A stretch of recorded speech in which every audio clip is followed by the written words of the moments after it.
Back to our channel మా ఇంటి రుచులు. నేను మీ స్మార్ట్ విజయ. ఈరోజు నేను బంగాళదుంప పాలకూర ఫ్రై అయితే చేసి చూపిస్తానండి. బంగాళదుంప పాలకూరకి కావాల్సిన పదార్థాలు ఏంటో తయారీ విధానం ఎలాగో చూద్దాము. కడాయి పెట్టేసి కొద్దిగా ఆయిల్ అయితే వేసుకున్నానండి. ఆయిల్ వేడైన తర్వాత కొద్దిగా జీలకర్ర, కొద్దిగా ఆవాలు, పచ్చిశనగపప్పు అండి, అలాగే దంచి పెట్టుకున్న వెల్లుల్లి ఇవి వేసుకున్న తర్వాత ఒక 2-3 నిమిషాలు అయితే వేయించుకోవాలి. ఇప్పుడు ఇందులో ఉల్లిపాయ పచ్చిమిర్చి కూడా వేసుకొని బాగా ఫ్రై చేసుకోవాలండి. ఇలా ఫ్రై అయిన తర్వాత టమాటా ముక్కలు కూడా వేసేసుకుందామండి. టమాటా ముక్కలు కూడా వేసి ఒక 2-3 నిమిషాలు అయితే మగ్గించుకుందాము.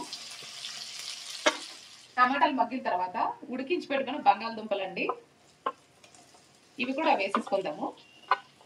వేసుకుని ఒకసారి బాగా కలిపేసుకున్న తర్వాత కొద్దిగా పసుపు, కొద్దిగా కారం, రుచికి సరిపడా ఉప్పు ఇవన్నీ వేసుకుని బాగా కలిపేసుకోవాలండి. ఇప్పుడు ఇందులో ముందుగా తరిగి పెట్టుకున్న పాలకూరను కూడా వేసేసుకుందాము. వేసుకున్న తర్వాత ఇది కూడా మరొకసారి అయితే బాగా కలుపుకోవాలండి. కలుపుకొని బాగా ఫ్రై చేసుకోవాలి. బంగాళదుంప పాలకూర ఫ్రై అయితే రెడీ అయిపోయిందండి. చూసారు కదా ఫ్రెండ్స్, టేస్ట్ అయితే చాలా చాలా బాగుంటుందండి. ఈ రెసిపీ మీకు కూడా నచ్చితే తప్పకుండా ట్రై చేసి ఎలా వచ్చిందో నాకు కామెంట్లో తెలియచేయండి. బంగాళదుంప పాలకూర ఫ్రై అయితే రెడీ అయిపోయింది కదా, స్టవ్ ఆఫ్ చేసేసుకుంటున్నాను. ఈ రెసిపీ నచ్చినట్లయితే లైక్ చేయండి, మీ ఫ్రెండ్స్ అండ్ ఫ్యామిలీ మెంబర్స్కి షేర్ చేయండి ఫ్రెండ్స్. అలాగే నా ఛానల్ని ఫస్ట్ టైం చూసినట్లయితే సబ్స్క్రైబ్ చేసుకోండి. మరొక రెసిపీతో మళ్ళీ మీ ముందుకు వస్తాను. Thanks for watching. బాయ్ అండి.